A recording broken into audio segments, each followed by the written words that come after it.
So we have the libertarians all riled up, and this is not unusual for libertarians. They're always pissed off about something, but in this case, they are a little excited about the executive order signed by Donald Trump that aims to combat anti-Semitism on college campuses, as well as people who are pro-Hamas. Now, generally, I'm sympathetic toward libertarians, especially when it comes to civil liberties. But in this case, I'm a little more conflicted. I do see their point as far as protecting free speech, but who the free speech applies to is what gives me pause. So I want to go through this and break it down because I think it's a interesting issue, and in my opinion, it's a little bit more complicated than just saying it's about free speech. Now, first, the executive order from the White House. It describes what the executive order would cover. It says here, and this will be Donald Trump speaking: deport Hamas sympathizers and revoke student visas to all the resident aliens who joined in the pro-jihadist protest. We put you on notice. Come 2025, we will find you and we will deport you. I will also quickly cancel the student visas of all Hamas sympathizers on college campuses, which have been infested with radicalism like never before. And it goes on. Immediate action will be taken by the Department of Justice to protect law and order, quell pro-Hamas vandalism and intimidation, and investigate and punish anti-Jewish racism in leftist, anti-American colleges and universities. The order demands the removal of resident aliens who violate our laws. So that is coming from the White House. Now, one thing I think is a little unclear is who qualifies as a resident alien. Are we talking about people who have green cards? If you are a permanent resident, if you have a green card, violating a law is not grounds for deportation, in my opinion. So I think we're talking about people here on work visas, people here on student visas, not permanent residents. Although I think that needs to be clarified because I've seen the definition of resident alien go both ways. So it shouldn't apply to green card holders. But as far as this executive order, the first problem I have is the issue of who exactly is a Hamas supporter. Now, some of them, they make it pretty obvious. They have their Hamas flags. They're wearing their, they have the, what's it called? The mask on covering their face, and they're marching around being ridiculous. Okay, we know who these are. That's a Hamas supporter. However, I've seen on several occasions people who are pro-Palestinian, who are supporting the Palestinian people, be conflated with Hamas supporters. And this happens all the time. So if you're going to remove people from the country for being Hamas supporters, we need to be very careful and very clear who exactly that is. So we're not just getting rid of people for supporting the Palestinian people, or if they support a two-state solution. That has to be clarified. And that is one big concern I have. Another concern is the issue of anti-Semitism and what the definition of anti-Semitism is. Now, you would think that's pretty straightforward, but I've seen people have a very, very differing views on what constitutes anti-Semitism, and that needs to be narrowed down. Now, back in 2023, Congress passed a law, the Anti-Semitism Awareness Act of 2023, and what they did was adopted the IHRA's, which is the International Holocaust Remembrance Alliance, their working definition of anti-Semitism. And if you go to their website, their definition and their examples of what anti-Semitism is, to me, is a little broad. And in a couple of cases, I would question whether it actually should qualify as anti-Semitism. Simply criticizing somebody doesn't always mean that your motivation is hatred and bigotry. And if you go to their website, again, some of the examples they give are incredibly broad. And in fact, I think they say if you're, for example, against the state of Israel because you think it's a racist endeavor, then you are being anti-Semitic. The problem is there are Jews who actually don't support the state of Israel.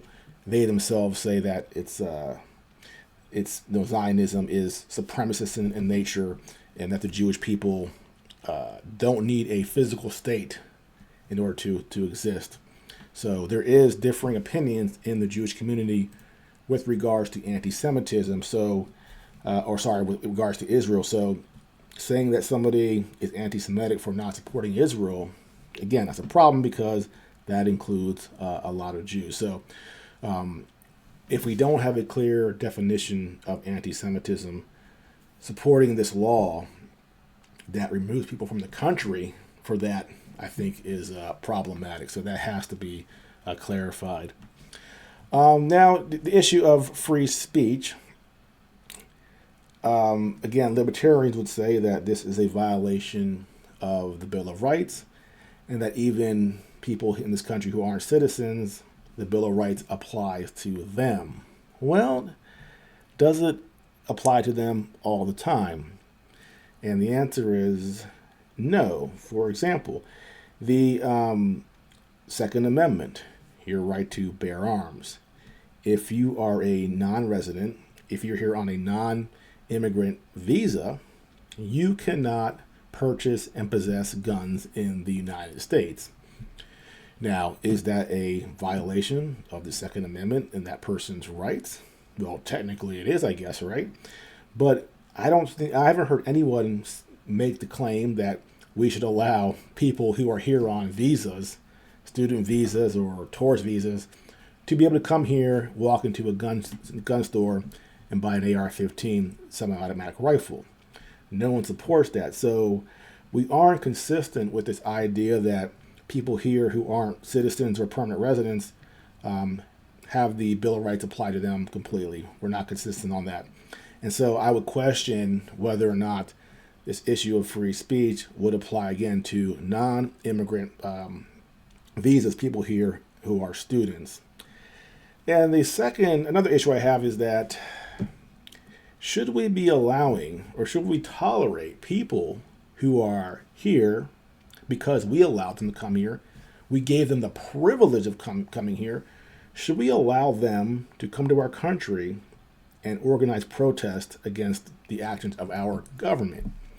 And to me, that sounds absolutely preposterous that we would allow that. In my own personal case, I did last year my bachelor's in India. And my role there, and no one told me this was a thing I just came up with by myself, was that I would not talk Indian politics to people unless they prompted it. If somebody asked for my opinion, I would have the discussion and offer that opinion, but I wouldn't just go around volunteering my opinion on Indian politics, especially if I had a critique.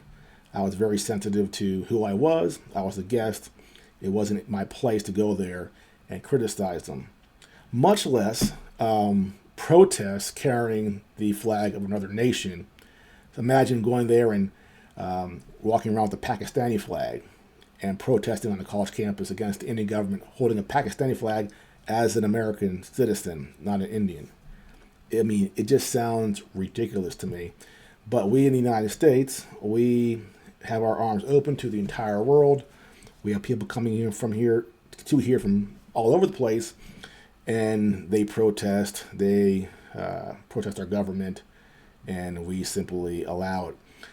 Although I will say, until it involved Israel and the issue of anti-Semitism, we've generally ignored it. So that's sort of another issue where, let's be honest, when it comes to Israel and Zionism in the United States, it's a very, very controversial topic.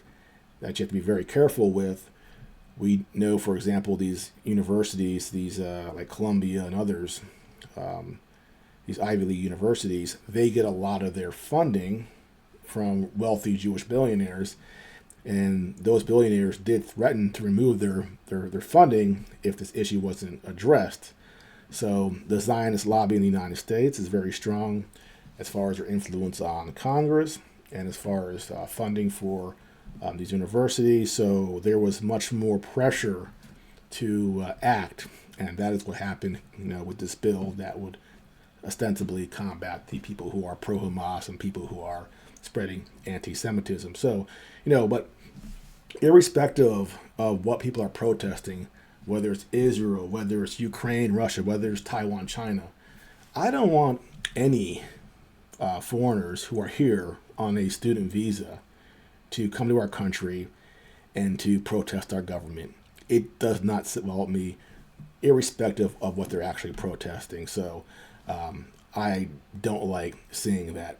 Now, if you're saying, Dave, well, they have that right, say the courts or whatever determine that students can come here and protest our government on non-immigrant visas, then I would say this, and this is me being mean. I would say, okay, fine.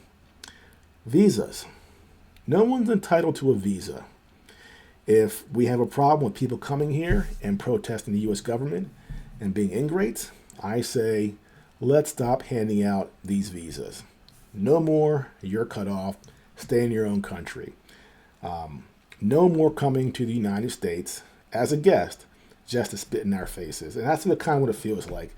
Again, I've traveled the world, I've been to other countries, and I've always been very mindful of not being critical of other people's governments. And some of these countries I've been to, there's a lot to be critical of. For example, Mexico, I used to live there. They have their massive cartel problem. I never, in Mexico, sat around being very vicious, talking about the Mexican government with Mexicans. I consider that to be rude and out of place as a guest. So I would like to see the United States have less tolerance for foreign nationals coming here and being ingrates and being hostile toward the U.S. government. I'm not saying we're perfect. We're not. I have a lot of criticisms of our government, and I have a lot of criticisms of the war in Gaza and how it's executed by the Israeli government. But again, as an American, it is my right to criticize my government in my country if we are supporting Israel as far as arms and aid. But I don't want somebody from Pakistan or Afghanistan coming here on a visa to get a sign and start protesting all across the country against our government. I'm sorry. I just don't want to see that. So on this issue, I can understand why the libertarians have their problems as far as free speech, but the other side of me says, sorry, you want to come here and trash us, you can go home. So I'm a little conflicted. And as far as the things that I'm worried about in this country right now, things we're trying to work on and fix, this is pretty low down in my list of priorities. There are much bigger fish to fry. But again, I think that the topic is interesting, which is why I'm covering it, and think it is worth discussing. So we'll see what the courts do as far as this order, whether there's going to be any pushback on the free speech issue. So we'll monitor it and see what comes of it. Well, that is it for now. If you're new to the channel, like and subscribe, and I will see you next time.